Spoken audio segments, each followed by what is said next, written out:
Celebrity Book Club.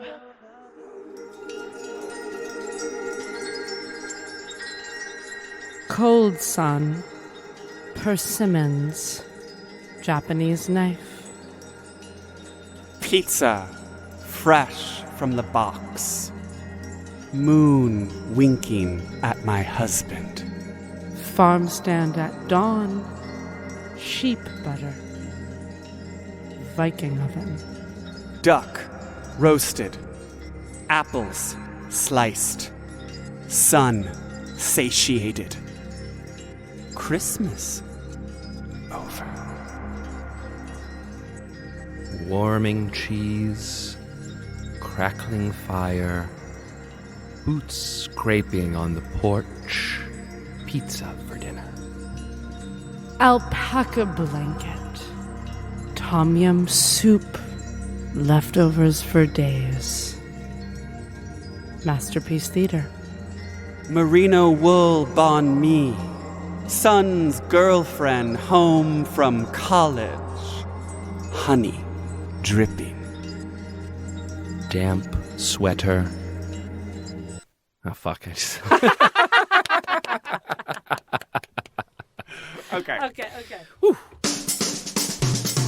Who's that knocking at the door? It's all your friends, you filthy whore. Your husband's gone and we've got books and a bottle of wine to kill. It's Hollywood. It's books. It's gossip.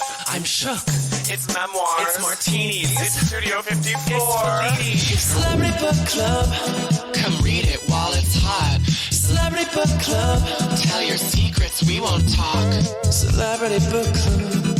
No boys are allowed. Celebrity Book Club. Say it loud and proud. Celebrity Book Club. Buzz me in, I brought the Cuervo. Hello, best friend. It's so good seeing you down under the Brooklyn Bridge, where you can hear the train rattle and roll. New Yorkers, bagel men, construction workers, Tourists. halal carts, Artisans. Constructionists. Designers. Web programmers. Girls. salespeople. And folk who have laptops. Yeah. And live workspaces. It's great to be in New York. I love the city. I love working in media. Do I love working media? Sure. But is it my passion? No. What's your real passion? Food. Yes, Food I is my agree. passion. And speaking of, we just had a Thanksgiving we holiday. We yeah, personally we just had celebrated Thanksgiving. No, it's interesting you to say that because famously my family was like always really trying to switch Thanksgiving up and like having it on the 14th of November. So Thanksgiving and not doing a turkey. and not doing a turkey. And like now I've recently gotten into like doing Thanksgiving on the day and doing a turkey and Celebrating yes, our national our colonialist fucking colonial holiday. fucking day and making fucked up American food filled with butter. Oink, oink, to get us fatter so then we can shop tomorrow. Bye. Anyway, today's really exciting and I just want to get to it. We have an amazing guest in the studio and we're going to get Okay, into... so I guess we'll talk about the turkeys I made in the VIP lounge. We're going to talk about the Alison Roman turkeys you made in the VIP lounge. We're going to talk about the update of my full TikTok, the Popeyes turkey. The infamous Cajun Popeyes the Cajun turkey. Popeyes turkey in the VIP lounge. Cannot wait to hear about this. We're talking about a mom today. We're talking about the book we read today is one of the most iconic books ever. It is a by one of the most iconic people ever. I feel like when we started this podcast, it was like she was always on the list. Yes. She is someone who I think I literally did discover her on Twitter. Yeah, she has an incredible Twitter presence. She's just like the ultimate poet when it comes to food. She was the New York Times restaurant critic for many years. Then She became was the gourmet editor of Gourmet from about 2000 until its death in 2009. She is a memoirist. She worked at bakeries in San Francisco and Berkeley in the 70s. She's a contemporary of Alice Waters. We all know her. We all love her. Of course, We're talking about Ruth Reichl. Is it Reichl or Reichl? I thought it was Reichl. Maybe we can ask our amazing guests. But not only are we doing this incredible food book, but we have an incredible foodist. A coup. Really. A coup, really, for us and for Yes. the entire industry. I don't think he's ever appeared on a podcast before. No. He is a contributing editor to the magazine Bon Appetit. Maybe you've heard of it. He's, I mean, just so huge in the food space. But also, like, huge to me as a friend, as a compatriot, We just had a delicious meal at Via Croda, which we will be talking about. On the VIP line. Well, actually, no, we might get into it right at the top. Ladies and gentlemen, please welcome Amiel Stanek. Hi, guys. Thank you for having me on your podcast. We are so thrilled to have you here. I just want everybody out there to know that I'm also a Patreon subscriber. Have and that's how you got in here. More than a year. Yes. Yep. And I got after a year, you get your token, and then you get to come on the podcast. Yes. So let that be a lesson to all of you. Stick around. Yep. Good It's not things because, are in store. you work at one of the most famous food magazines. Oh, because, you're an amazing chef. No, it's the token system. Nope. They just emailed me, and they Yes. found out I was a subscriber, You will and get they're it. like, what do you do? Is there a book that we could is there some way we could make this work? Yes. We sent you a Amtrak coupon, Yeah. and you came right into the city. You used your rebate, and you hopped the train from Hudson. We are so grateful for that. So we just had a lunch together. Yeah. And having lunch in Manhattan, I think it's so heavy and so present in the Ruth Reichl book. So she is from the Manhattan. era. She's from the West Village. But also, like, her era is kind of the golden age of magazines. I see this book as a sister book to the Oh, it's Tina the Brown Tina book Brown that book. we read because they both helmed a magazine under Cy Newhouse's Conde Nast and, like, had an It's kind of a insane budget to, like, do whatever they wanted, But basically. it's kind of I found it a little bit of a Jekyll and Hyde. I agree. To the Tina Brown, where Tina, was, in so many deals, in so many cars. Like, she knew restaurants weren't for eating, they were for meeting. And whereas Ruth actually wanted to eat. She actually wanted to eat, but also I feel like she was kind of on the Titanic as it was sinking. Yeah. No, Tina was, like, building the Titanic in the 80s, Yes. like, she was having fun. There was no, like, the internet wasn't a glint in anyone's eye. Like, Nope. there was nothing but clear skies ahead. It was just like, how can you make your magazine the biggest and the best and the brashest, honey? The line of black cars outside the building was only going to get longer, never shorter. Yeah. And then Ruth just, like, saw, Rome fall. But I feel like also because she came in, she was such a bumpkin. Like, that was, like, the thing. She comes in, she's, like, in her, like, Berkeley knit sweater. She's always she defines also, like, in this way we talk about celebrities who are like, I'm so the weird girl. When she actually was the weird girl and everyone was, like, so fab and, like, with a driver. And she was like, I was just in this vintage Chloe black blazer going to the event, and I realized I was way overdressed in my chic little vintage look. Like, I'm so weird. And then she was like, oh, I was in, like, the grossest little, like, brocade, crocheted, floral, like, sweater blazer, so art teacher with my frizzy hair. And, like, everyone's always, like, giving her the once over with her outfit. And they're like, I can't believe you wore that to the Algonquin. I know. I feel like the first half of the book is her just being like, and I walked into the room with James Truman, and he just looked me up and down and shook his head in displeasure. She actually They're all she so says it so disgusted many by her. times where it's like, okay, clearly you've now pathologized this as, like, a virtue of yourself that, like, you're always poorly dressed in a room full of totally superficial midtown But then the editors. clothing allowance kicks in. And then it And does. then- Okay, but this is all just to say we did eat in Manhattan because we wanted to be Ruth. Yes, Just we for wanted a to be minute. Ruth. How did you come into Ruth? What's your relationship with Well, her? because would I will love say, to so know. you actually recommended this book to me. We had been DMing, Mm-hmm. and Emil and I actually we also DM. We also DM. It's true. Yeah, I think just actually, wanted to- I may actually have DM'd with Lily about it. Fierce. Okay, but you and I have been to more weddings together. That's true. One more We've wedding. only been to one wedding. Well, you two crashed the first wedding. We've been to. and also, I was not a guest. I was cooking the wedding. The reason I wanted to read it was because, I mean, Gourmet was my favorite magazine. And, like, for me Growing up as a young youth in Maryland. Not even. Like, it was, like, in college, in the early aughts, or I guess mid-aughts. Mm-hmm. Oberlin? All I wanted to do, Oberlin College, all I wanted You to and do... Lena, same class? Yes. No, she was a year above me. Okay. But we overlapped. Sure. You know, we were friends once. Absolutely. And then... As we all were. Yeah. I remember hearing her on Terry Gross one time when she got famous. And then I texted her and I was like, I can't believe you're on Terry Gross. She said, I'm sorry, who is this? And we haven't spoken since. And now she texts you. Wait, I heard you on CBC. Who is Sorry, this? lost this number. Who is this? That'll be really satisfying. Yeah, it's going to feel good.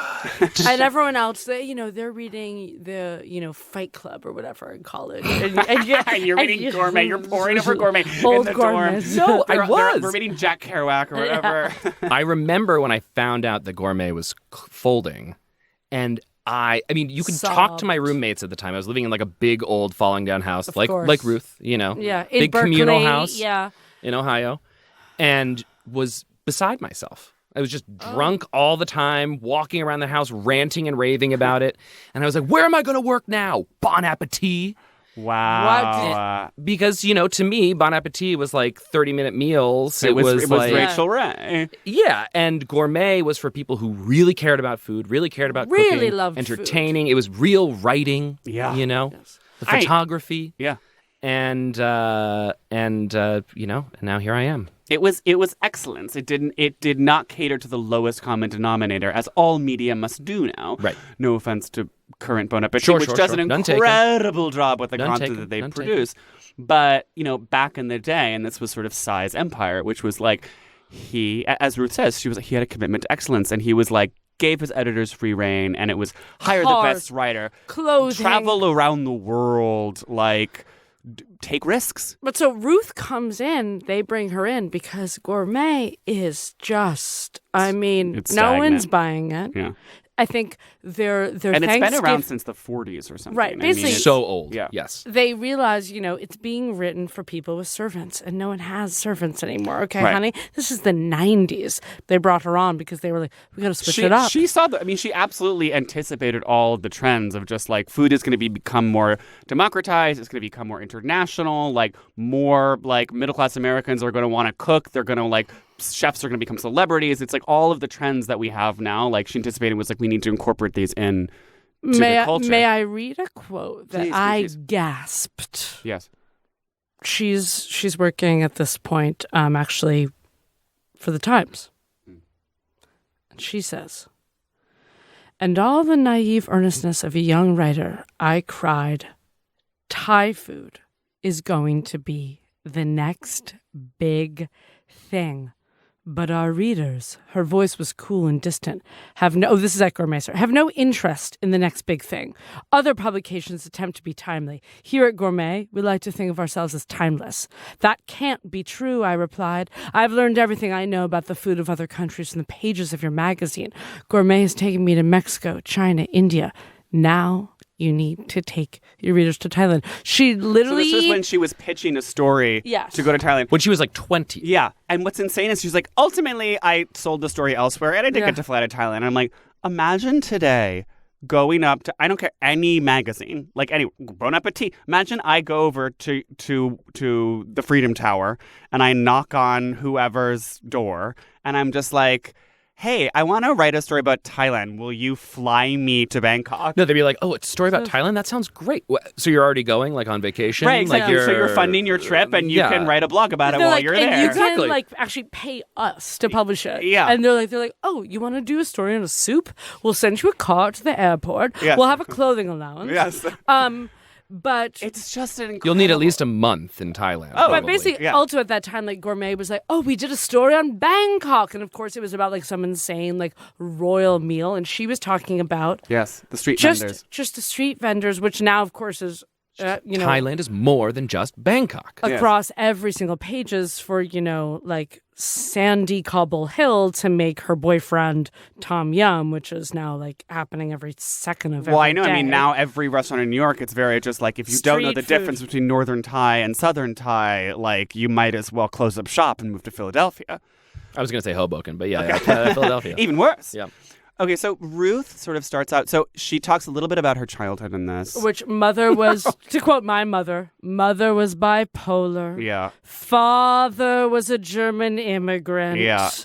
And her mother was very always wanting her father to buy her furs and take her to the Ritz. They would do this thing where they would go Martini. to the Rainbow Room and they would have one drink and then leave because they actually couldn't afford to have dinner, but she wanted to just be in the But they would also try to general go, vibe. She really wanted to go to the mom really wanted to go to the Four Seasons, and they would go to that like kind of like depresso little cafeteria like nearby and eat like hot dogs and then like look in the window of the Four Seasons. I mean, she says this quote that so rings true. I feel like when I go to like a fancy cocktail place, which she's like, no matter how slow you sip, a drink only lasts so long. Oh God, that was the most. That literally broke me. No, literally, Heartbreaking. no matter how slow you sip, it's still just to one be drink. like, I'm getting my fancy cocktail, and it's like, well, do you have money for the dinner after? No, but it really just, it felt a little bit too close to home. I was just like, I mean, literally, my birthday, we went to the Grill, which is the old Four Seasons that she talks about constantly, and they wouldn't let me in because I was in shorts. And formal shorts from APC, and yet... That is amazing that a major food group restaurant in 2022 is turning people away in shorts. Just because I feel like there are so many people with so much money in New York City and in LA and like other like big who are food wearing cities. sweatpants. Yeah. Right, you like Yeezys, look at you're like right, you're like that is clearly the richest person in the room, the person in basketball shorts and flip-flops. That's billionaire. Yes. No, you know, like... if you're dressed like Adam Sandler, you've got money, honey. Yes. We went to our fancy lunch, and I put on my, like, literally, like, 80s Tina Brown drag of, like, a blue and white striped shirt. And it's like, that's how you can tell I have $10 in my bank account. I know. Like, if I was, like, billionaire, it would be, like, tattered sneakers, T-shirt... and then like weird like Merrells or something like that. And it was heartbreaking that she could tell also at that age that her mom was so desperate to be a part of this world that she would never be able to be in. And she could also, because she also wasn't a part of it on an intellectual level. Like the mom didn't work and she didn't have like the creative outlet and she didn't have like, she had some fabulous friends, but she wasn't like at the dinner parties every night. Well, she was married once to like a wealthy guy, right? And then they got a divorce, and then she married Ruth's dad, and then they had like a little bit more of it. Like, who was the sort of the graphic designer of books? Loved books. I loved. To He loved stroke their books. spines. Yes. And Ruth is like such a daddy's girl. I mean, obviously because the mom was also very, I feel like a little Grey Gardens and like wrapped in fur and just like in her room for a full month. Yeah. If like she wasn't at the Ritz. The stuff around the mom was so crazy because you also like the book opens and before you ever hear anything about the mom being like bipolar or having like mental health stuff, she's just like, yeah, you know, I loved cooking and I would read Gourmet magazine. I thought it was really cool. And then I got the Gourmet cookbook, which was great because sometimes I would just open the fridge and there would be a suckling pig in there. Oh, yeah, and then my I know, mom would be like, can you cook it? And then I did indeed cook it. And then I cooked the suckling pig, and she was like, well, that magazine is actually worth its salt. Right, and then like 2 chapters later, she's like, my mom was bipolar. And that explained the suckling pig and... and why there randomly was a full pig in and the why fridge. they reorganized the house so that there were no bedrooms. Do you remember that was part? insane. Yeah, because the mom was just like, this is better for entertaining. Right. Yeah, right. We'll have to... And she was like, and I would always fall asleep in the bathroom because my room was where they served dessert. You know, I empathize with the mother in this way because you're just like, you know, you want to put your best foot forward and like you have people over and you're so concerned because you're seeing people entertaining these grand manses where they have the classic 6, they have the maid's room, they have the servant's entrance to the kitchen, and you're just like, well, where am I going to put dessert? Because this was the dessert room. I think it was also it was before there was, you know, an idea of luxury that is very current of like the Bon Appetit idea of luxury, which is you can have like paper plates like on your couch. You've got everybody crammed into your little With studio. your little, and it's like, oh, we don't have wine glasses. We all just like grab like old like kimchi containers. We have mismatched kimchi containers as wine glasses because we're so but funky. then it's like this journey that Ruth goes on. So also, you know, she's at the New York Times. She gets poached by Psy. Yeah. Tina's, you know, she's at the New, you know, she's wheeling and dealing. She knows what she's doing. And like Also, Ruth is a little bit just like, you guys are ridiculous with like, and they're all like, when she's negotiating her deal with Gourmet, like so many people are always like afraid they're being like followed by the paparazzi.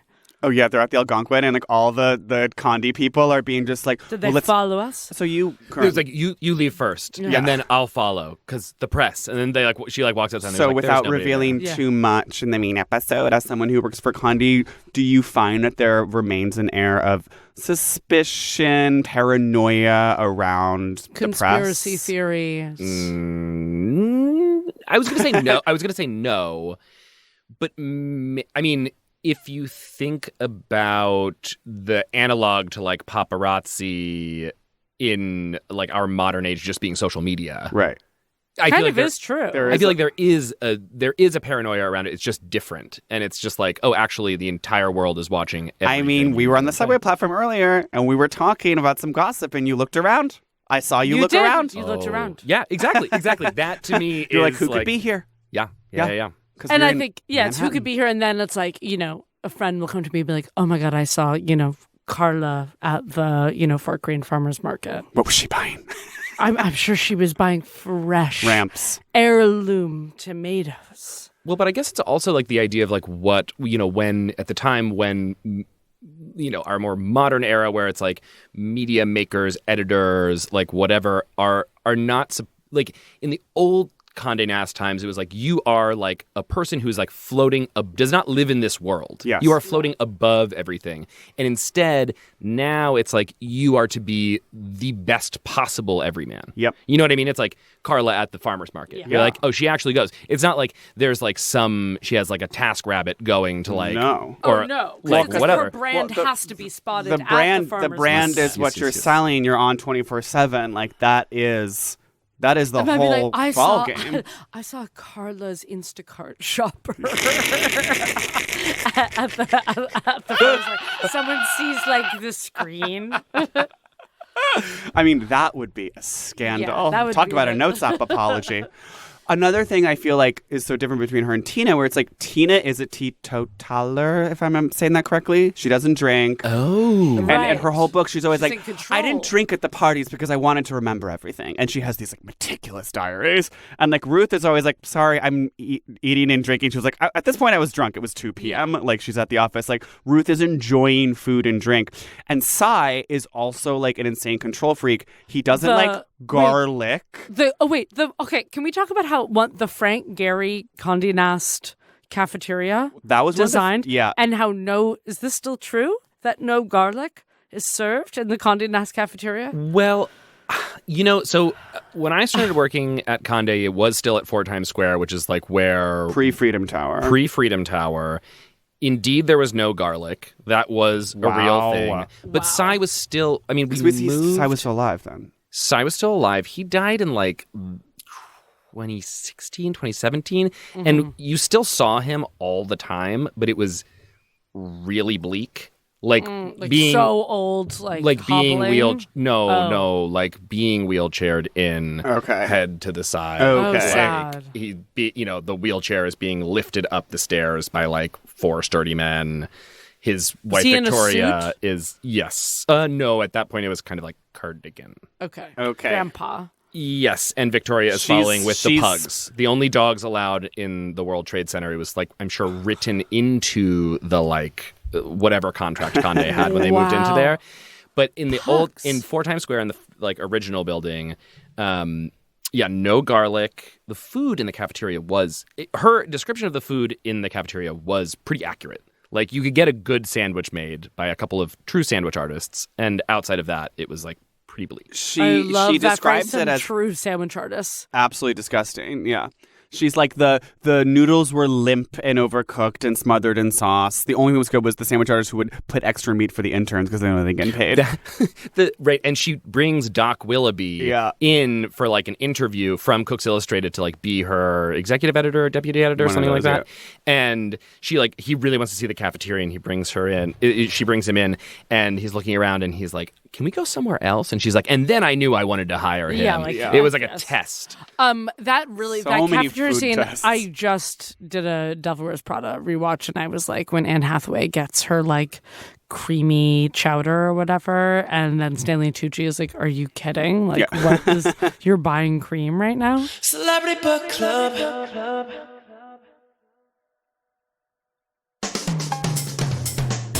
I want to talk about when she first starts working at Gourmet. So she gets poached.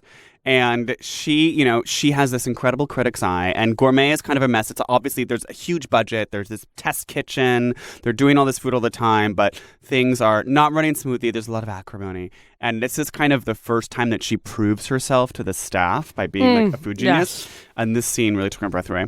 So she walks into the test kitchen and they're making a cake. And there's like 12 chefs around. And they're making this chocolate cake, like potentially for a next recipe for the next issue. And now they ask her what she thinks. I could feel their eyes upon me as I studied the jewel-like little cake, considering my options. I could begin by commenting on the praline topping. Was it too sweet, too bitter? Maybe the pieces should be smaller. The chocolate was another obvious target. I could suggest using one of higher quality. Should I speak up for the mascarpone? Her language is so beautiful. Should I speak up for the mascarpone? Then the fork met my mouth, and my body was flooded with sensations as the dark, dense, near bitterness of the cake collided with the crackling sweetness of the praline. The flavors tumbled about, a sensory circus that was finally tamed by the rich smoothness of the frosting. It was all I could do to keep from reaching for a second bite, extremely hard to hide my smile. I knew this cake. The cook's eyes bored into me. I'm guessing, I tried to sound tentative, that this cake has an English pedigree. And then the girl goes, how did you know? And then she goes, unlike Americans, the English don't overdo the sugar in their chocolate cakes. And then she goes, that praline's a nice touch, lovely texture. And I wouldn't mess with the mascarpone. Cream cheese reads so carrot cake, don't you think? I'm searing. So I used to... It's the perfect thing to say if you're like, you're your first day on the job. Just be like, I'm complimenting everyone, but I mean a little bit bitchy. And because she also comes in this first, it's not even her first day, the 3 months before she starts, and like they're all being so Devil Wears Prada and like eye rolling at her. Yeah. And she promises to them, because she like needs to prove herself also, that like she'll come in every day after she leaves the New York Times office. Yeah, like while she's still working at the Times. Yeah, like, I'm in gonna... her in She gets brought in like the day that Sai is like, okay, the old editor's out and this gal's in. And then she's like standing in front of everybody and she'd like written that speech and she couldn't think of anything. She was like shaking. I'll come in. And she's got like 60 people staring at her and she's just like, I'm going to come in every day for the next 3 months until I start. And then I'll, say this one thing about mascarpone. So I used to clean the Saveur test kitchen is my food magazine experience. So Saveur is no longer in print. No. But I think the website still exists. Their turnover was wild, I could tell, as the maid. Like, it was always just a fully new staff. Like, every week I went in there. But now I do recognize that one of the test kitchen people has, like, a Munchies YouTube show.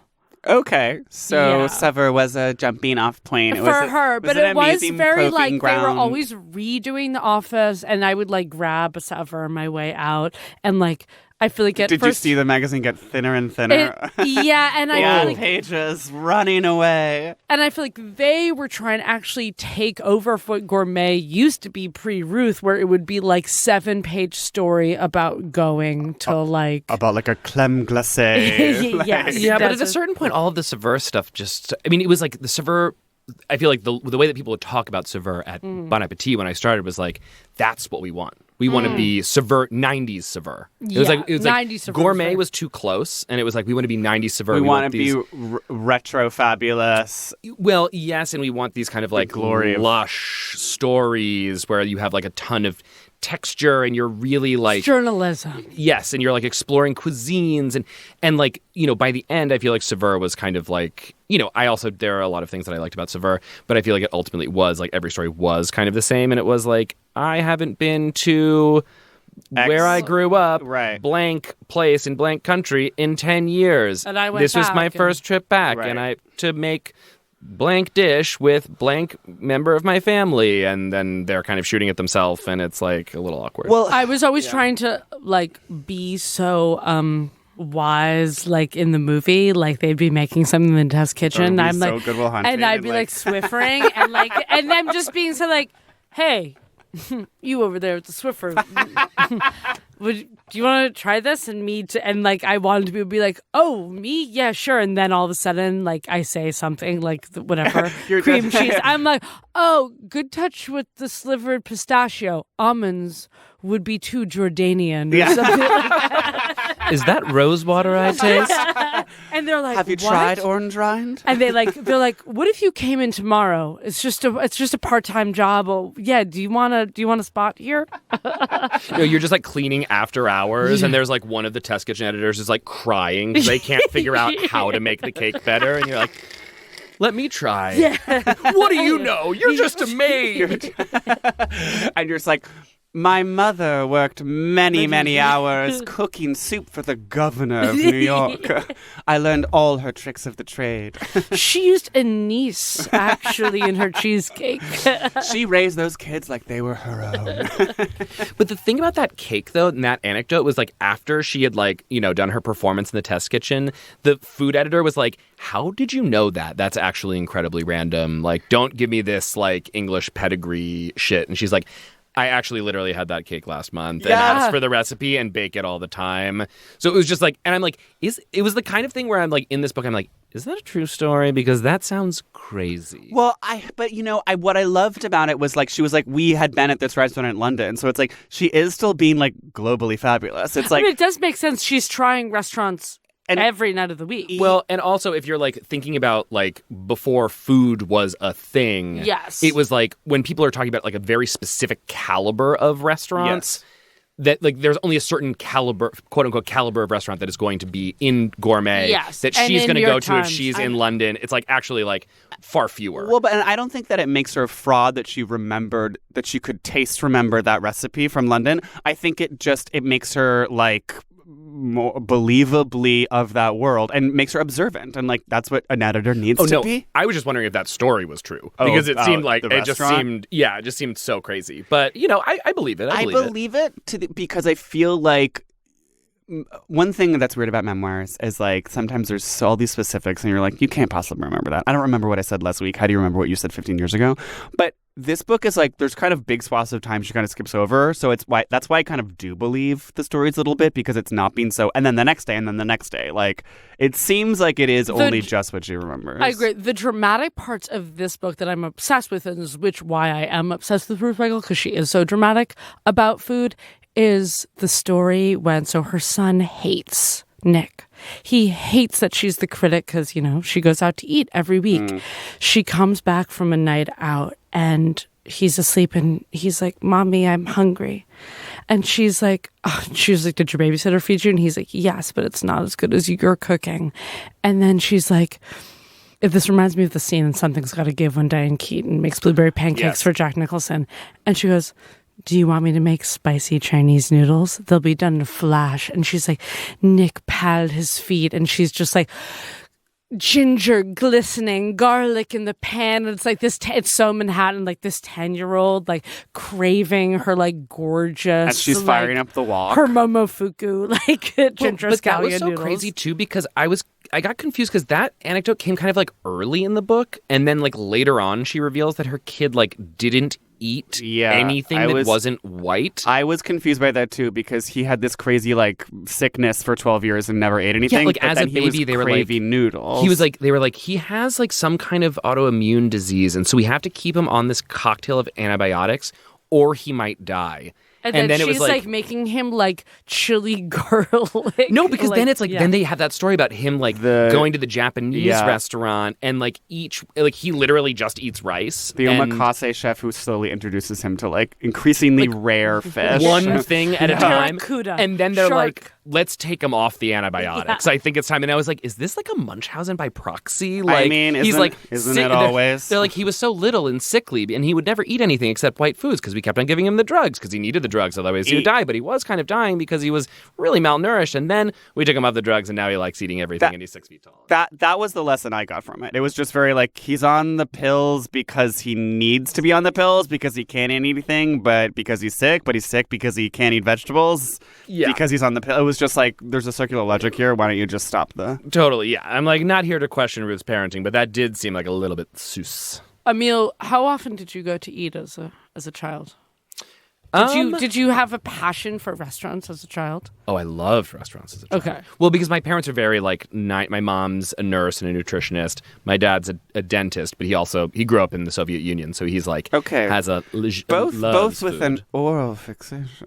Yes. Indeed. But my mom's a little more Midwestern and is like also like a nutritionist too, and is like it was like very like no fat sour cream, like no big 90s, no fat. salt vibes. And so like going out to eat was like, oh, we get to have like hit me with the Alfredo. Because the house was always like low cholesterol Sarah Betty like cookies or whatever. Yeah, the Snackwells. Remember Snackwells that were like no fat? Yeah, have as many Snackwells as you want. That's fine. I remember my babysitter eating an entire package of Snackwells and me like being shocked and she was like, "Oh, they're no fat. It doesn't matter." She's downing sleeve after sleeve of Snackwells, and it was like that was the 90s myth. Just like, well, they have no fat in them, so I actually can eat like 90 sleeves of Snackwell cookies. Yeah, that was a I time. remember thinking like that just doesn't add up to me totally. So you were going to Chinese, Japanese, Indian, were you like sampling the world? Crab. Yeah, I feel like as kids, like we went out to eat. I feel like we went out to eat like once a week, and that was like the thing. It was like we would go out on Wednesdays, Hump Day. Oh, yeah. And You're a Hump Day guy. yeah, it's like we would. I ate sushi when I was really young. There were like these things. I was like definitely praised for being an adventurous eater. They were like, "Oh, our son, he's so adventurous." Right, like you won't believe. I feel like when my parents met my wife for the first time, they're like, he was always such an adventurous eater. When he came back from kindergarten with his little worksheet and said, favorite food, sushi.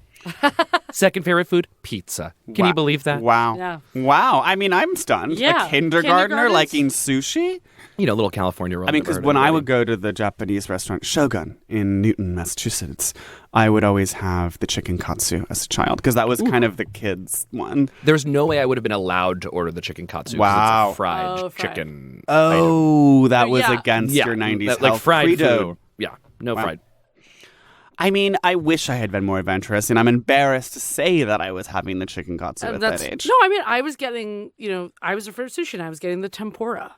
Okay. Oh, because it was a little bit closer to what you appreciated. It was like more like Frito Misto. Which... Well, I'm just thinking of this one. There was a sushi restaurant, Japanese sushi restaurant called Kaya in Cambridge in Purse Square. Shout out. And I was like, okay, I'll get this like fried shrimp instead of like sushi because I'm afraid of sushi.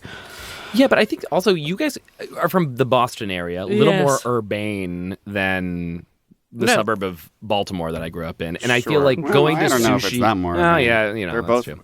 provincial backwaters, darling, where culture goes to Steven? die. Are you literally trying to like lose our base of mass holes by maybe where you grew up in Newton was a provincial backwater, but where No, I grew I up know. in Cambridge, Yes. full of The crossroads sushi, of the intellectual world. Thailand, Yes. Lebanese food.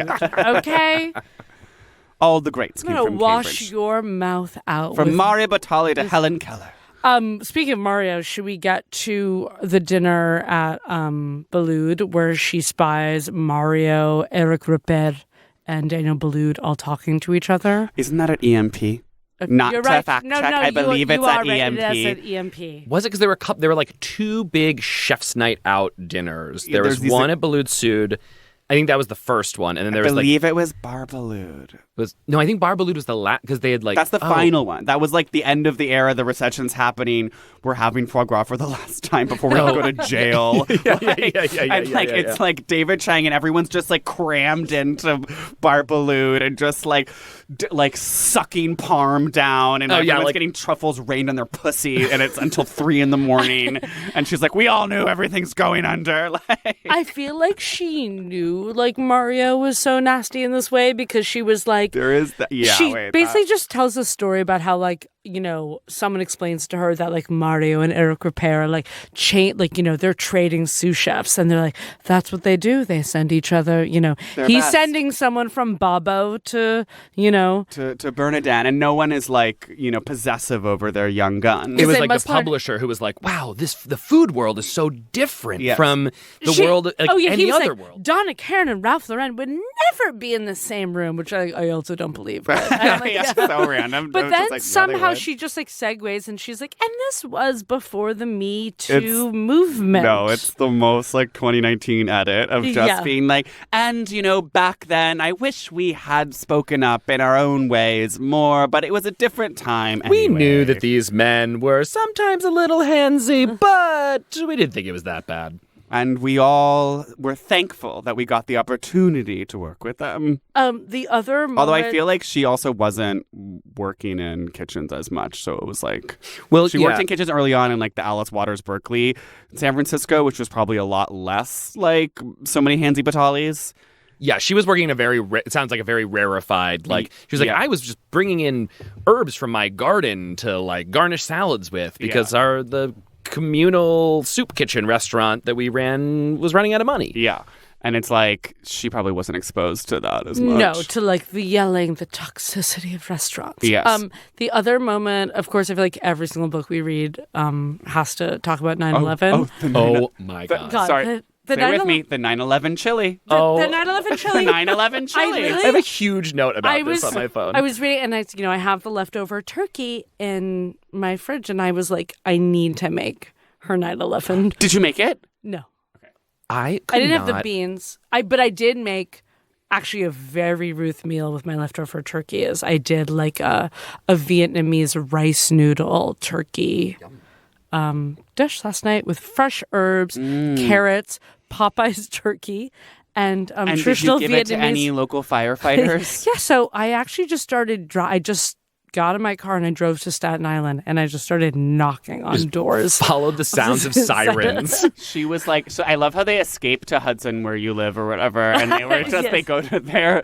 We went to our upstate cottage, of course. Because no, she's like, we wondered if the bridges would be open, and thank God we could get to our upstate house in Beacon. Basically, the trauma of 9/11 for her is there's 4 hours of traffic getting out of Manhattan. Yes. It's bad traffic. Then she gets to like Spencertown or whatever, and then she's like, I need to go back and cook. Yes. And then like goes back to to the 4 Times Square and like rallies everybody. It was such a like ready-made Netflix documentary moment. You could just see it just like, so I did what we do.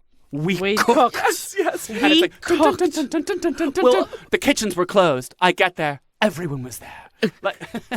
And then she's like, but then, it's like this whole, she's like, and then we got in my van. And I'm like, Your van? Yeah. Like, what? You're the editor-in-chief of Gourmet magazine. You're like at a Condé publication in the aughts.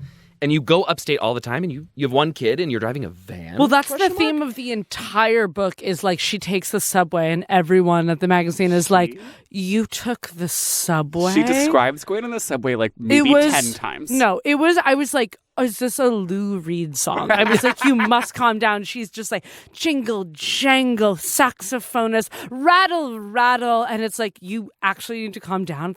She's like, it's the most magical thing in the entire world. You're next to pushers and to junkies. Dealers. I was and like, Patty, businessmen and artists. Smith. And she's like, oh, a car? You're sitting there, not meeting anyone, hearing anyone. And everyone's so freaked out that she's on her car. But then she's always like, but I did love taking the cars. And like, I appreciated the excess. But she did drive she like drives her van with all of the food down to like, she's like, we were stopped at Canal Street and then we schlepped all of our clothes, and she still hasn't said like what they're making. And then she's like, and we opened it up and we had chili. And then it was like, the recipe because there are recipes in this book, and then it was like your turkey chili. You're like, this is what you're in like a kitchen that has like all of these ingredients, and you're like, I'm going to make turkey chili. When you're making food for a lot of people, it's a good bulk food. I'm familiar with chili. I'm just saying. Is she going to do mini truffle grilled cheeses? No, I'm a little more like, she should for the Staten Island firefighters, let's give him some beef. Yeah. Wait, sorry. Maybe also, not turkey. Maybe not turkey. This, again, is so, like, early 2000s movie in the minute. I cranked up the music, and as the kitchen filled with the scent of chili and chocolate, we began to dance, defiant, in the face of the disaster. And it's like the movie, it's like smoke, and she's like turning up just like Fleetwood Mac, and they're stirring like beautiful like Mexican cocoa leaves. Like reaching out long spoons to give each other taste. It's incredible. No, more Meyer lemon. And then it's like the silent firefighter's just being like, thanks. Tastes like home.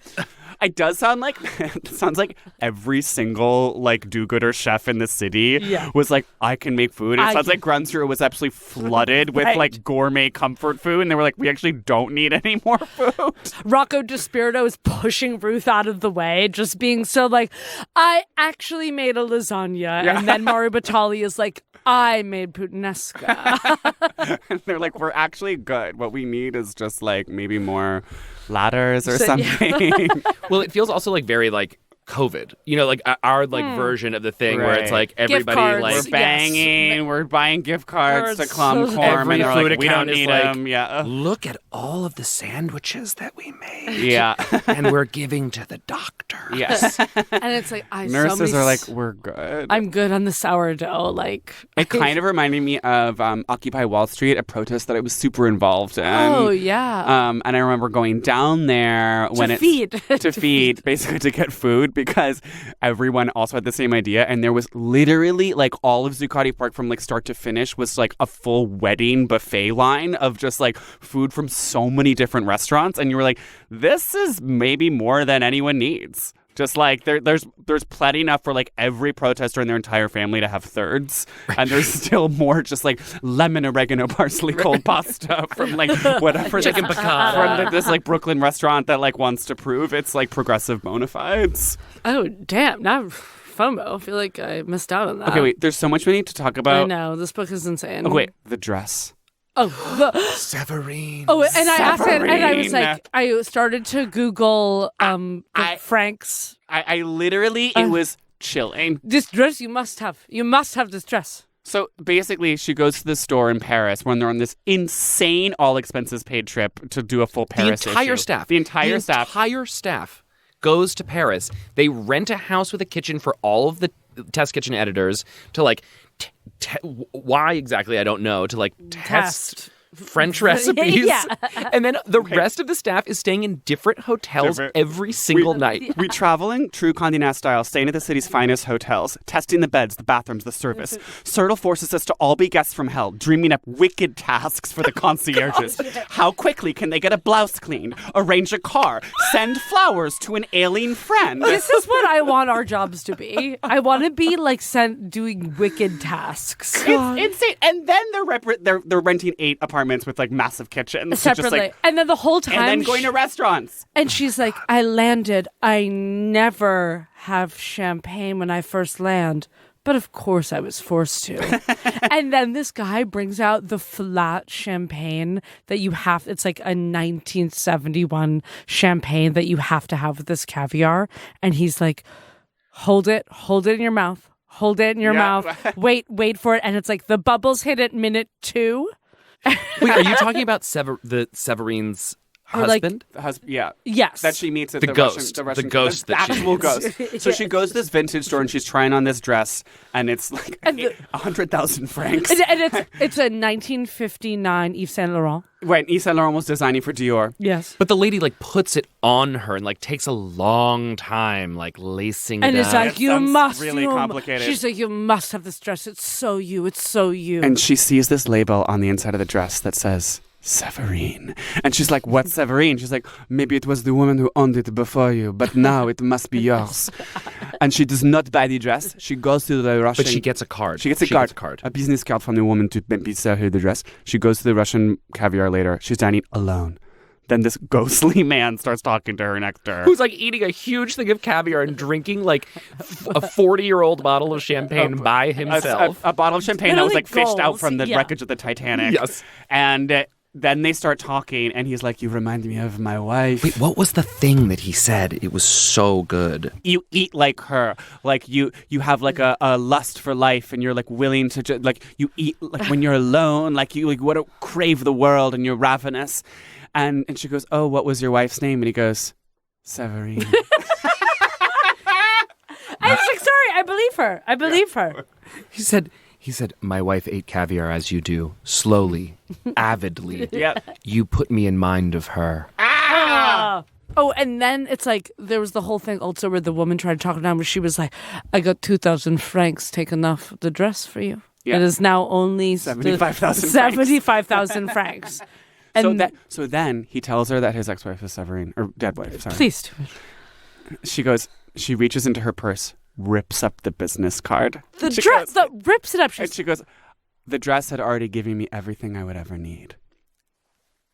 Chills. Chills. Actual chills right here. You can see it. I'm going to rip up a business card tonight. But the thing that was so crazy was then they go back.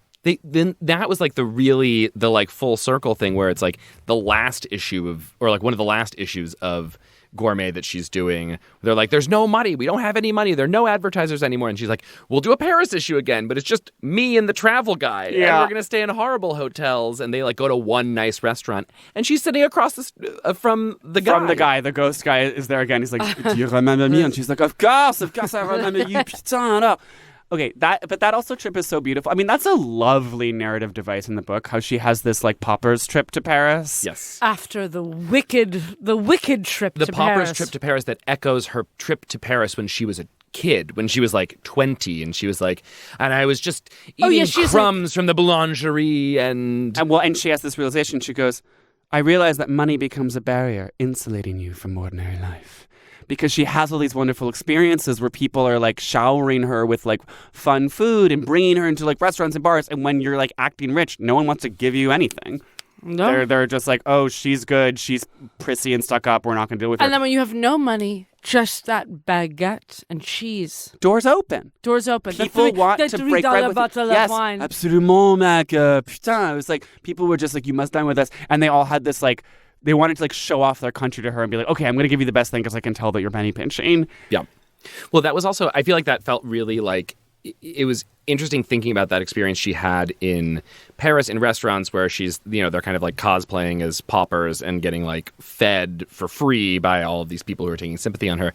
When I feel like it's very like now it's like, who does the restaurant send the fancy stuff to? It's like they send it to Al's and Roman. They send it to the people who can afford it already. Yeah. Whereas they said the people they want to impress. When my wife was working at Chez Panisse, she said that was like often a thing where they would be like, no, you don't send free stuff to the like fancy food writer. You send it to the couple who's clearly they're 21 and they've saved up all year to go on this date, and those are the people that you send the champagne to. And that is the Danny Meyer vision of hospitality that I will say is still alive and well, as I've discussed in this pod. If you, depending on the restaurant you go to at Union Square, like I had that wonderful experience on my birthday where they overheard me saying to Lily, "Aha, it's my birthday," and they brought me a free glass of wine. Yes. Just because they happened to hear that. Like, that is what is special. I was dining alone. I'm obviously not some VIP. My last thing I just want to say before we move to segments, the very end when Gourmet closes, she's at JFK, like flying, and she goes to get like some wrap at like some restaurant, and like the cashier is like, have it for free. I loved Gourmet. I'm really going to miss it. I'm really going to miss it. And I feel like it was very you, like crying over the magazine. Yes. Like, yeah, I'll give you a free Pret sandwich. And I'm just like, the way the like cashier at Pret is not reading or caring about Gourmet. Well, you know what? You don't know. I bet right now there's a cashier at Pret, okay, pouring over, Eater. And they're giving someone a free sandwich. There was a cashier at the Pret near One World Trade Center who would give me free coffee all the time, and I had to stop going because it was a little... Because you were a Bon Appetit editor? Or because... Yeah. Oh, it was like a flirty... It was like, sometimes my coffee would be free, and then it would be like, oh, here's like 2 cookies for free, and then it would be like, your sandwich is free, and then I was like, I can't go anymore. Was it a man? Homosexual? It felt there was yes. The answer is yes. So you're homophobic, and I am your first homophobic guest. That's not true. No, absolutely no, you're not our first homophobic. We've had plenty of homophobic guests before. Celebrity Book Club.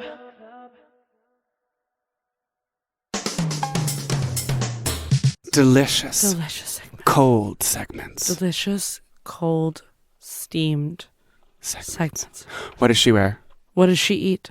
How does she live? What does she eat? Everything, what does darling. I mean, everything.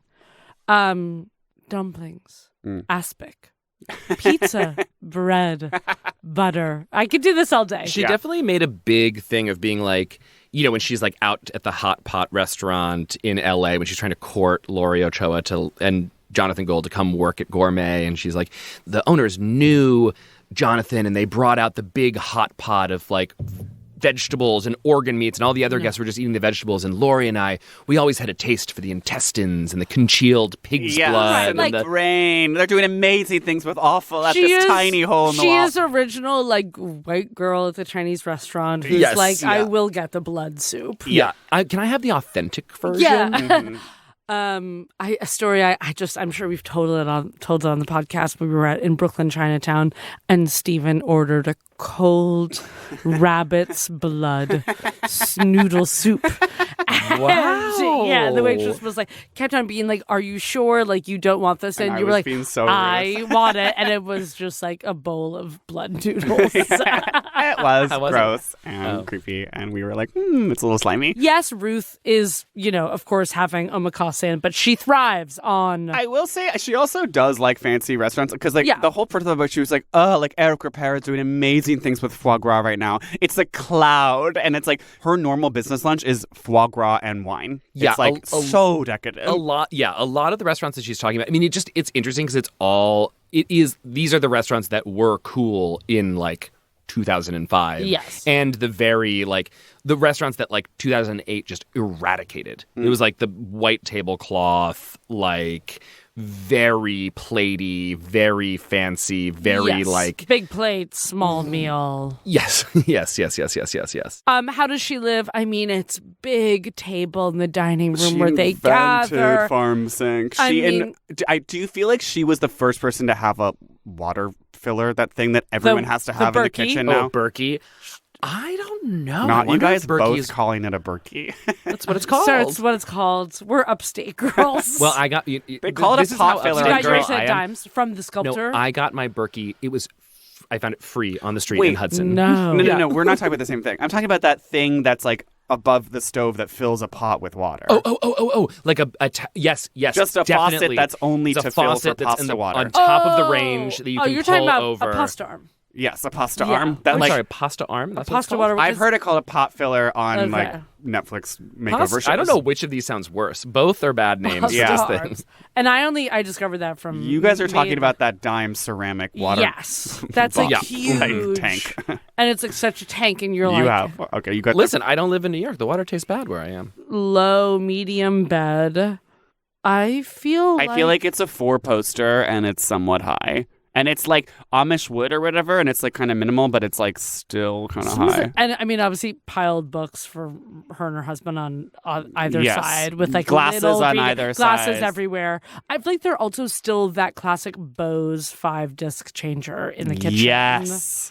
You don't think there's a chance that it's bed on the floor? Oh yes, I could see Wait, that. because they're being so like Japanese eames about it. I think it could be like that kind of like very There's an Eames like chair. boho. Yeah, like, yeah.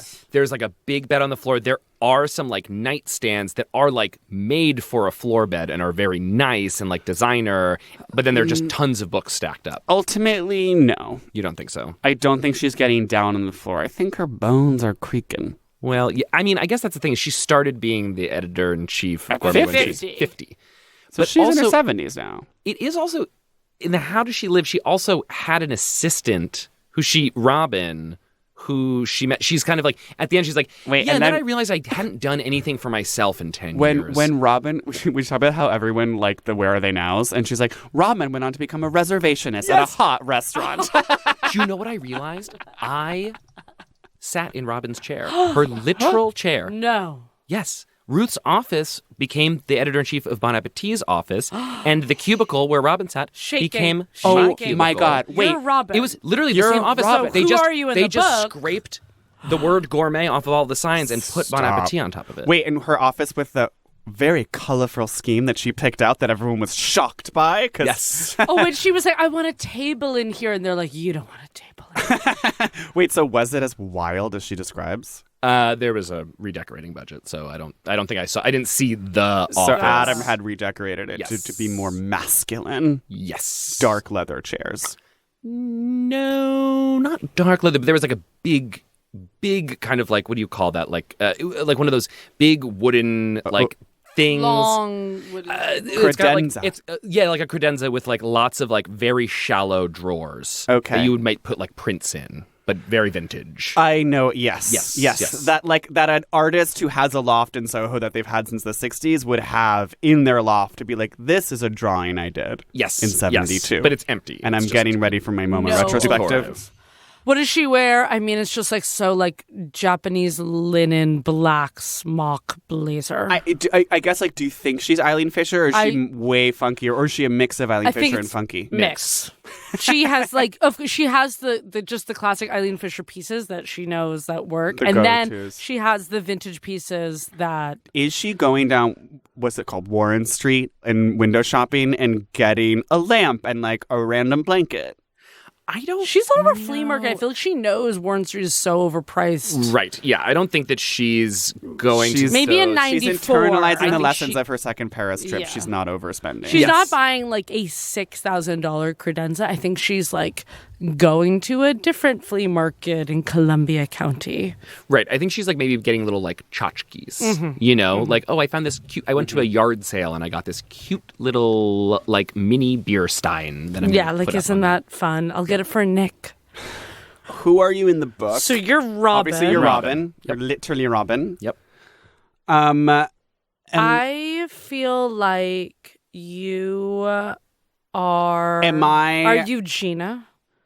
Oh, wait, Gina? Gina? Wait, Gina's insane sales meetings where she's dressing up like a geisha to like. Wait, was that Gina? That Wait, was Gina. that was Gina. Gina. Yeah. Where she had a theme, and she was like, one year she Enter the drove motorcycles down Fifth Avenue to like present 100 Harleys. Yeah. to present like sales figures to advertisers. I'm like, that's the craziest thing I've And it ever was like, heard. she used every expense she could. She spared nothing. Like, I'm coming out in like This full is the kabuki publisher. makeup to just be, to like tell our advertisers what our circulation figures are. I could see it. but now you're so bust, so you are Ruth. You could be Gina, but could you also be Larry? Oh, I do. Yeah, I'm a little. You were like, I'm excited to build this from the ground up. I'm excited to like fire people, but also like get the ball moving and like crack some heads together. Yes, the disciplinarian. I do like to crack the whip, so to speak. I feel like I'm Jonathan Gold, I guess. Like, You could be Jonathan Gold. You could also be Gina Marie. wait, The which- Benson, the Oh, the black-haired black-haired Bensonhurst beauty. beauty. Yeah. Right.